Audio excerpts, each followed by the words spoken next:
Comme chaque semaine, extension du territoire, donc c'est une rubrique où je parle de choses que j'aime faire découvrir.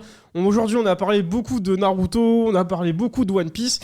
Et il faut savoir qu'il y a un animé qui fait son retour sur une plateforme de streaming, donc c'est sur ADN. Et ça me tenait à cœur parce que c'est une série et un animé manga que j'adore. Il s'agit tout simplement de Senseiya. On a un premier visuel. Donc Senseiya est de retour sur ADN. Alors, je te pose la question, Doga, est-ce que t'as regardé un jour ou pas Senseiya dans ta life ? J'ai joué au jeu. Il a fait tous les jeux d'animé. T'as joué auquel sur PS2 ? Non, j'ai joué sur mobile. Sur mobile ? Ouais, je parle pas. Il y a un jeu sur mobile qui est grave bien. Franchement, il est super bien. Mais j'ai jamais regardé Senseiya et je pense que je vais le regarder parce qu'apparemment c'est un banger. Et bah ça tombe bien parce que Senseiya, alors sachez-le, est de retour sur ADN. Et alors pour l'instant, on a les 73 premiers épisodes qui sont diffusés. Alors faut savoir que, je vais faire un petit rappel historique et vous m'arrêtez après si vous avez des questions. Senseiya, c'est un animé qui a été diffusé dans les années 90, Club Dorothée, tout ça, je vais pas refaire l'historique. Et c'était un peu le concurrent de DBZ à l'époque. Il faut savoir, ça se tapait, enfin chez nous en tout cas, et au Japon un petit peu, il y avait DBZ et CDZ. CDZ en français pour Chevalier du Zodiac. Voilà. Et faut savoir que dans les années 90, c'est les deux mangas qu'on regardait, pour les garçons en tout cas, DBZ et CDZ. Et donc du coup, on va parler un peu de Senseiya. Je vais vous faire un peu l'historique. Donc Senseiya, ça a été publié dans le Shonen Jump, donc un magazine très très très connu, dans les années 80. C'est un manga en 28 tomes, avec plusieurs arcs dessus. Les tomes, ils sont toujours disponibles chez nous. Et il faut savoir que quand vous regardez les dessins comme ça, soyez honnêtes avec moi les gars et dans le chat, est-ce que ça vous donne envie de lire le manga là, comme Vite ça fait. Vite ouais, fait. moi aussi je vais être là. Non, mais dites-moi même dans le chat, parce que justement, là, vite fait, tu vois. On va parler du manga et de l'animé. Alors, faut savoir que le manga a été dessiné par Masami Kuramada, dont on va.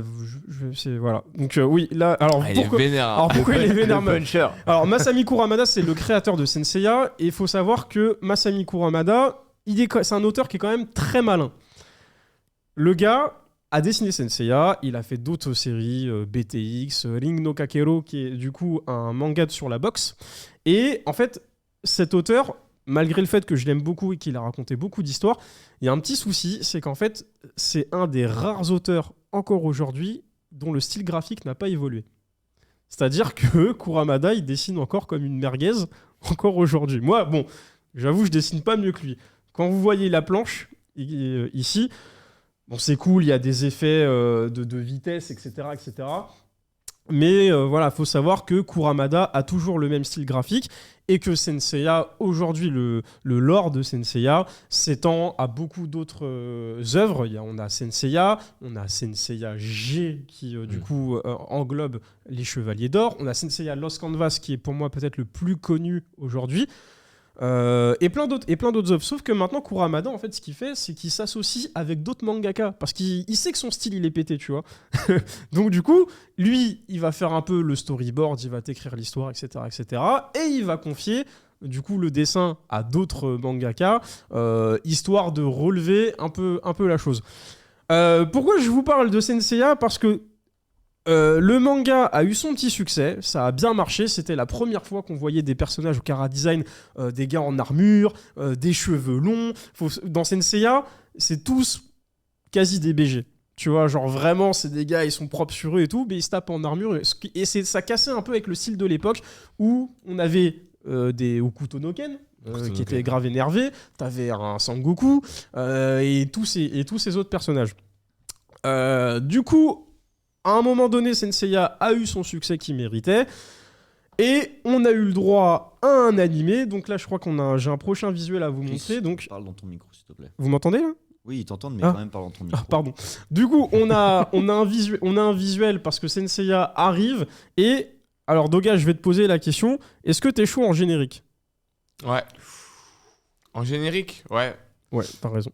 Let's go. Et si je te pose la question, quel est le générique le plus connu de Senseiya ? Ouh, le plus connu ? Est-ce que dans le chat, vous l'avez ? Moi, je connais. Senseiya, C'est l'Amérique. Non, c'est pas celui-là. Ça, c'est pas le même. Faites rentrer Luchisco, s'il vous plaît. Luchisco, Moment. De quoi ? La musique de Senseiya ? La plus connue. Toi, tu vas kiffer. Les chevaliers du Zodiac. Vous me saoulez, les gars. Du coup, en fait, Senseiya, aujourd'hui, même si vous n'avez pas regardé, je suis sûr que vous avez déjà entendu ce générique et je vous le diffuse maintenant. C'est parti. C'est celle-ci que t'avais choisi ? Bah non. Ça, tu connais quand même. Oui, bah oui. Le blind test. On nous entend là ou pas, là ? Toujours ? Ouais, bon, bah, pas de souci. Du coup, voilà, donc Pegasus Fantasy, chanté par le groupe Make Up. Donc, oui, Make Up. Et faut savoir que le manga avait tellement bien marché que, voilà, l'animé était sûr d'arriver. C'est un animé qui a été entrecoupé de plusieurs saisons et qui fait que 114 épisodes. Je vous avoue, 114 épisodes, c'est pas beaucoup. Sur ADN, on va retrouver les 73 premiers. Mais ils nous ont promis qu'ils diffuseront la suite. Et le meilleur arc aujourd'hui de Senseiya, c'est celui d'Hades.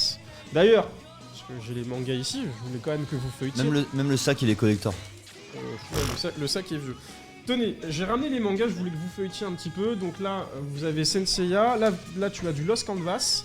Ah ouais. Et là, tu as du Senseiya G. Donc là, même éditeur que Détective Conan. Et du coup, vous avez... Et ça, c'est vraiment bien, Doga. Vraiment, je te conseille d'un jour de mettre ça dans ta liste de mangas ou d'animés à lire. Malheureusement, pour Lost Canvas, tu pourras pas finir la suite en animé parce qu'il y a que 2 saisons, mais le bouquin est très très bien. Et d'ailleurs, Kurokawa propose les tomes à 3€. Ah ouais pour les 3 premiers, je crois, à partir du mois de mai. Faut savoir que j'ai aucun tome chez moi, donc ça va être le premier tome que je vais acheter. Donc c'est top. Comment vous avez je vous pose la question un petit peu, comment vous avez trouvé le générique visuellement ? One Punch, ça m'a fait penser un peu à One Punch Man, genre de début. Le début avec les planètes, tout ça ? Ouais, avec même le cri. D'accord. Ouais, je suis d'accord. C'est juste le cri qui m'a fait. C'est le Senseiya. Ouais, exactement. Ok. Et bah, sachez que derrière Senseiya, il y a un grand homme qui se cache. Malheureusement, il est décédé aujourd'hui, mais c'est un aujourd'hui. Aujourd'hui, ouais, de nos jours. Et c'est un des pionniers de l'animation. C'est Monsieur Shingo Araki. C'est ce monsieur à qui on doit Senseiya.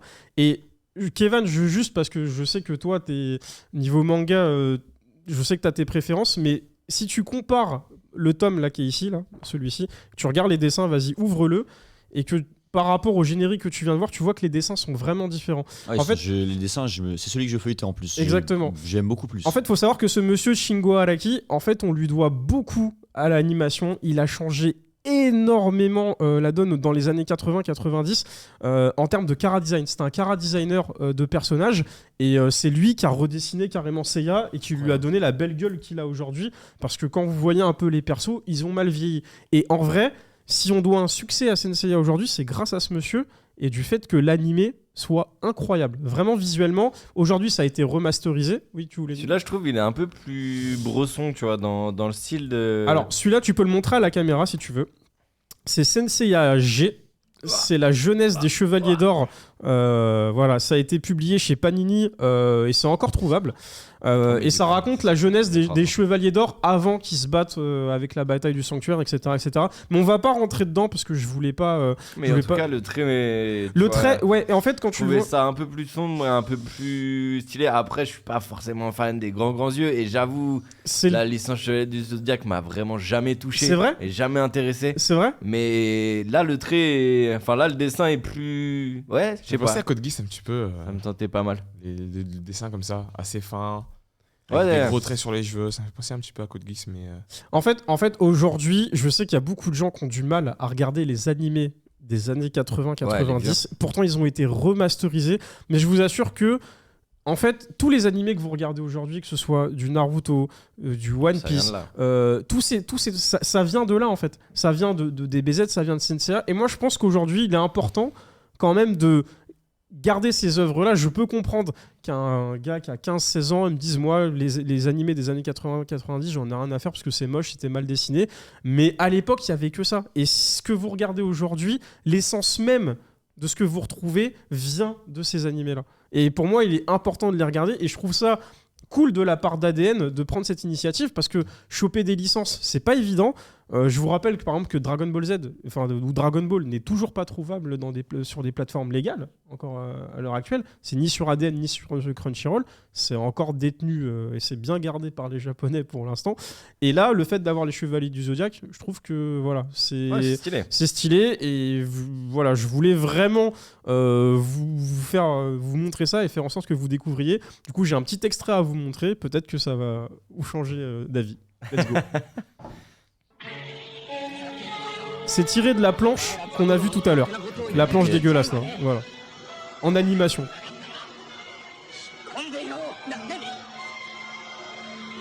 Il y a une version Kai ou un truc comme ça qui existe Pas à ta connaissance. Pas à ma connaissance, ouais. Donc ça, c'est tiré du premier épisode. Il est disponible gratuitement sur ADN si vous voulez le regarder ou vous faire un avis. Apparemment, lui, il est vraiment cheaté, hein. Pegasus. Ouais, vraiment. Après, en vrai, c'est genre vraiment à l'époque à laquelle c'est sorti. Tu vois, si j'étais né un petit peu avant, mais 100%, je te bouffe tous les épisodes et je kiffe de ouf, tu vois. C'est juste j'ai été la génération un chouïa après, je pense, tu vois. Après, je vous cache pas. C'est pas contre toi. Non. Après, je vous cache pas, Senseiya, c'est très lisse par moments, c'est très fleur bleue, ça chiale beaucoup. Senseiya, c'est vraiment genre, voilà, faut savoir qu'ils ont 15 ans, on les voit pas, mais ils ont 15 piges. Il faut aller sauver Athéna, les mecs se sacrifient, etc. Dans Senseiya, c'est des guerriers, mais qui sont quand même très très sensibles. Donc après, voilà, il y a beaucoup d'histoires, chacun a un peu sa backstory. J'en dis pas plus, mais effectivement, voilà, je voulais vous montrer ça avant qu'on finisse cette émission. Et puis du coup, si jamais vous êtes intéressé par la licence Senseiya, sachez que c'est disponible chez Kana. Du coup, il y a un premier visuel, il y a une Perfect Edition qui est sortie avec 22 tomes. Donc là, ça a été vraiment refait, bien lissé, etc. dans une belle version. C'est disponible chez Kana et je pense que en vrai, même si aujourd'hui beaucoup de gens vont se porter sur l'animé, je pense que pour moi, en tout cas, c'est un des mangas à voir si un jour. Pas tout de suite, mais si vous voulez grandir, du coup, lisez Senseiya, je pense que c'est important. Ça fait partie de tes basics Ouais, franchement, ouais. Bebop versus Senseiya. Comment ? Ultra Instinct, Bebop versus Senseiya. Ah, Senseiya. J'ai vécu trop de choses avec Après, Senseiya. je pense que c'est bien plus long. En fait, aussi. je vais juste faire... Alors, juste une petite parenthèse vite fait. En fait, le truc, c'est que Senseiya, comme je vous l'ai dit, il y avait 114 épisodes et ça s'est fini là où le manga continuait. Et pendant 12 ans, il n'y a pas eu de suite à l'animé. Donc en 2002, c'est revenu. Et en 2002, il y a eu de la 3D qui a été intégrée. Il y a eu plein de choses. C'est l'Arcades, en fait. Et cet arc, c'est vraiment le meilleur de Senseiya. Et rien que pour ça, en vrai, tu pourrais même commencer Senseiya juste en lisant l'Arcades. Mais j'ai une question qui me taraude. Dis-moi. Je suis désolé, je suis trop content d'avoir sorti taraude. Hades, ça vous parle le jeu vidéo ou pas ? Pas du tout. Oui. Il y a un jeu Hades, qui est sorti sur PS4. Il y a un an ou 2 ans. C'était sur PS4, ouais. Est-ce que c'est Hades de l'univers Senseiya ? Parce qu'en vrai, on retrouve un peu le trait, tu vois. Genre, je sais pas si dans la mythologie grecque, en tout cas, oui. Ouais. Parce qu'il faut savoir que Senseiya est tiré de la mythologie, mais après, et de diverses mythologies.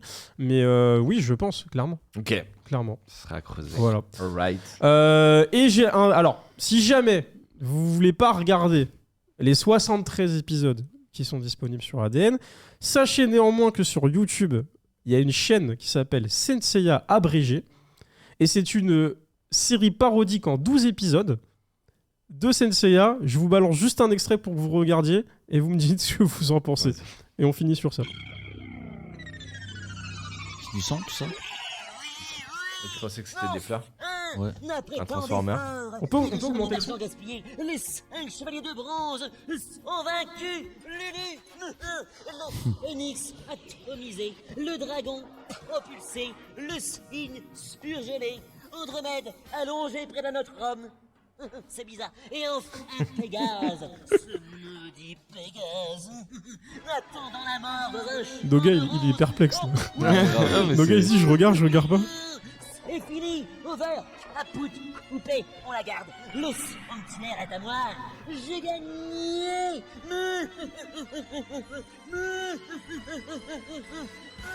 En vrai, quand je regarde cet extrait, Quand je regarde, je me dis que la VF aurait pu être comme ça en vrai. Mais c'est pas la vraie VF, c'est une parodie.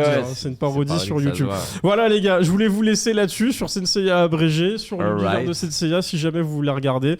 Et bah voilà, c'est disponible sur ADN dès maintenant. Bebop déjà. Voilà, finir Bebop et voilà. Après, faut que je finisse Naruto. Ah ouais. Après, faut que je finisse Peaky Blinders. Ah bah mec, dinguerie, il y a un film en 2023. Et après, on s'attrape. Voilà les gars, c'était tout pour l'extension du territoire. Merci Chris et